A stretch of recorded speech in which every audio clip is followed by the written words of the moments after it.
राजमहल का खौफनाक पिशाच। एक सच्ची घटना पर आधारित रहस्यमयी, सस्पेंस और खतरनाक हॉरर कहानी। ये कहानी केवल मनोरंजन के उद्देश्य से बनाई गई है। इस कहानी में वर्णित स्थान, पात्र और घटनाएं पूरी तरह से काल्पनिक हैं। अगर इसमें किसी वास्तविक घटना, व्यक्ति या स्थान से समानता लगती है, तो इसे मात्र एक संयोग समझा जाए।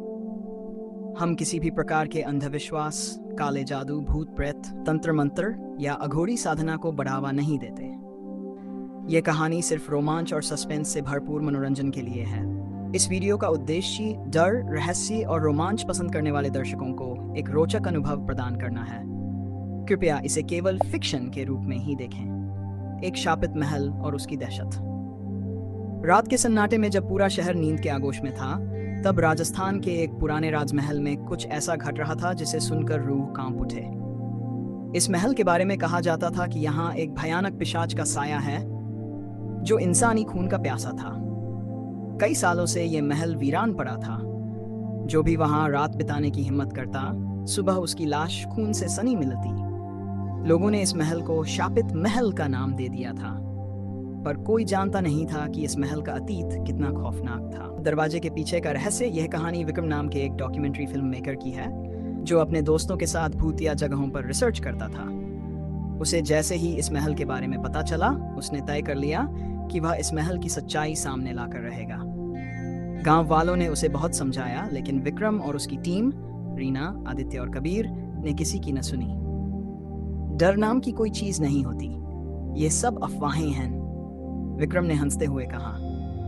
पर वो नहीं जानता था कि वो जिस जगह कदम रखने जा रहा है, वहां सिर्फ मौत ही दस्तक देती है। जब उन्होंने रात के 2 बजे महल के विशाल लोहे के दरवाजे को खोला, तो अचानक ठंडी हवा का झोंका आया और ऐसा लगा मानो किसी ने कान में फुसफुसा कर कहा, अब तुम कभी जिंदा वापस नहीं जा पाओगे। खौफनाक चीखें और अंधेरे में चलती परछाइयां। जैसे ही वे महल के अंदर पहुंचे, वहां की दीवारों पर अजीबोगरीब चित्र बने हुए थे।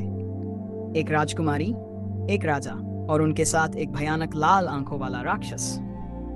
रीना ने डरते हुए पूछा, ये कौन हो सकता है? तभी आदित्य की टॉर्च अपने आप बंद हो गई। चारों तरफ घना अंधेरा छा गया। कुछ दूर से किसी के पैरों की आवाज आई। ऐसा लगा जैसे कोई भारी शरीर वाला आदमी उनके पास आ रहा हो। तभी अचानक एक जोरदार चीख पूरे महल में गूंज उठी। रीना ने कंपकपाते हुए विक्रम का हाथ पकड़ लिया। वो कौन था? पर जैसे ही विक्रम ने टॉर्च ऑन की, सामने की दीवार पर ताजा खून से लिखा एक नाम दिखा, चंद्रसेन, पिशाच राजा। 60 साल पुराना खौफनाक रहस्य। कबीर ने किताबों में पढ़ा था कि यह महल कभी एक शक्तिशाली राजकुमार चंद्रसेन का था, जो युद्ध में मारा गया था। लेकिन मरने से पहले उसने कालिंदी नाम की एक राक्षसी से काला जादू सीख लिया था।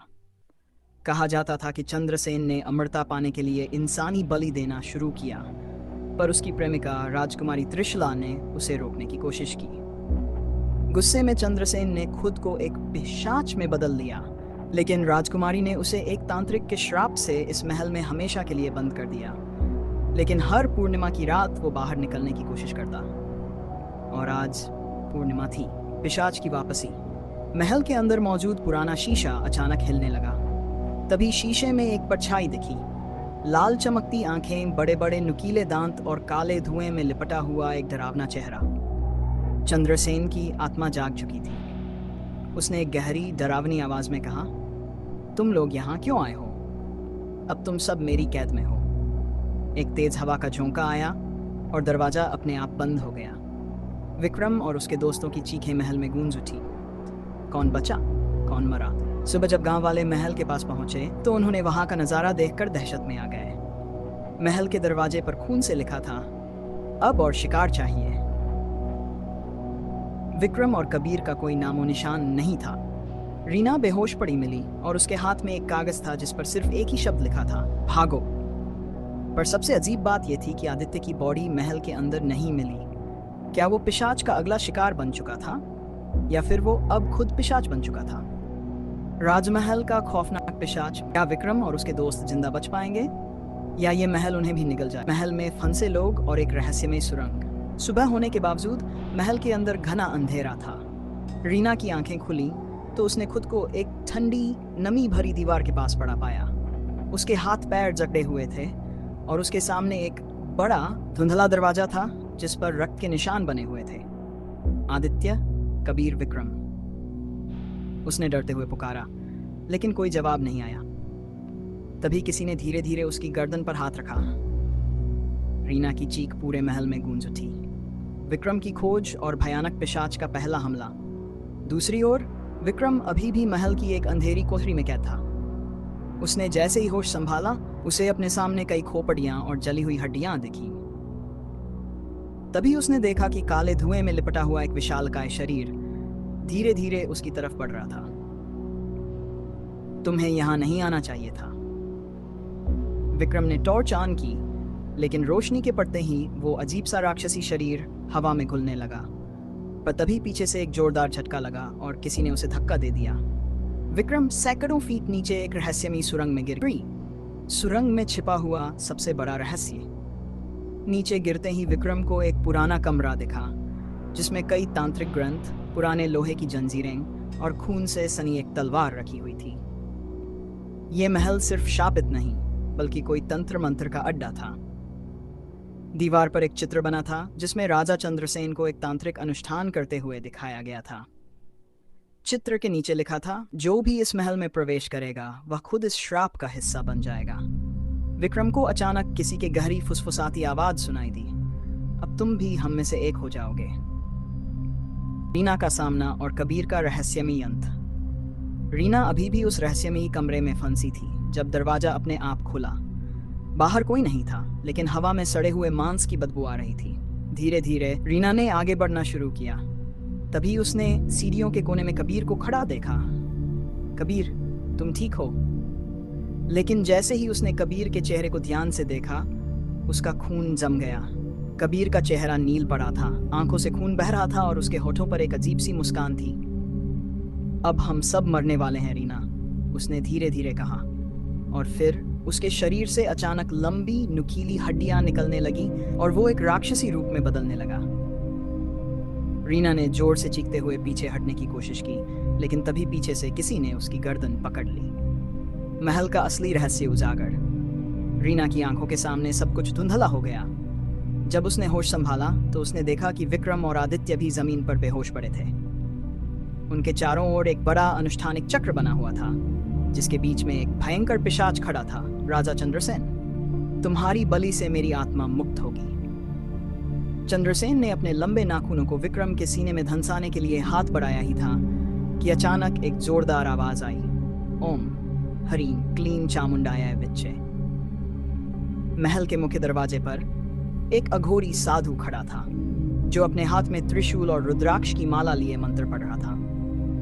जैसे ही अघोरी ने त्रिशूल को जमीन पर पटका, पूरे महल में भूकंप सा महसूस हुआ।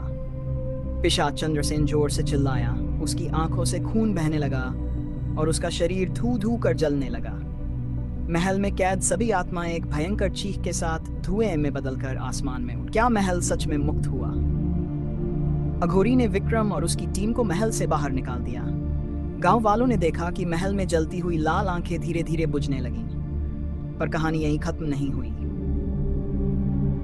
कुछ ही दिनों बाद गांव के कुछ लोगों ने देखा कि महल के खंडहर में रात के समय फिर से अजीबोगरीब आवाजें आने लगीं। और फिर एक दिन एक पर्यटक जो महल की तरफ गया था, रात भर गायब हो गया। सुबह उसके घर वालों को उसकी लाश मिली और उसकी छाती पर खून से लिखा था, राजमहल का खौफनाक पिशाच का आतंक खत्म होगा या यह श्राप हमेशा के लिए बना रहेगा। महल के अंदर आखिरी लड़ाई। विक्रम, रीना और आदित्य खंडहर हो चुके महल में फंसे हुए थे। चारों तरफ टूटी हुई दीवारें, धुंध में लिपटे भूतिया गलियारे और एक भयंकर सन्नाटा। तभी अचानक महल की दीवारों पर रक्त के धब्बे उभरने लगे। ये महल हमें जिंदा नहीं छोड़ेगा, रीना ने कांपते हुए कहा। तभी एक जोरदार गड़गड़ाहट हुई और महल का दरवाजा खुद ब खुद बंद हो गया। अब उनके पास केवल एक ही रास्ता था, पिशाच राजा चंद्रसेन का सामना कर। पिशाच की असली शक्ति। अचानक हवा में एक भयानक चीख गूंज उठी। मिट्टी उड़ने लगी, हवा बवंडर की तरह घूमने लगी और फिर महल के सिंहासन पर एक भयंकर काली आकृति प्रकट हुई। राजा चंद्रसेन का भूत। उसके शरीर से काला धुआं निकल रहा था उसकी आंखें लाल अंगारे जैसी चमक रही थीं और उसके नुकीले दांत खून से सने हुए थे। तुम्हारी आत्माएं अब मेरे इस श्रापित महल का हिस्सा बन जाएंगी। विक्रम ने हिम्मत जुटाकर पूछा, तू कौन है और ये सब क्यों कर रहा है? पिशाच ने ठाका लगाया और कहा, मैं इस महल का अंतिम राजा था। मैंने अमृतत्व के लिए काले जादू का सहारा लिया, लेकिन ये श्राप बन गया। अब जब तक मैं 7 निर्दोष आत्माओं की बलि नहीं ले लूंगा, मेरी आत्मा मुक्त नहीं होगी।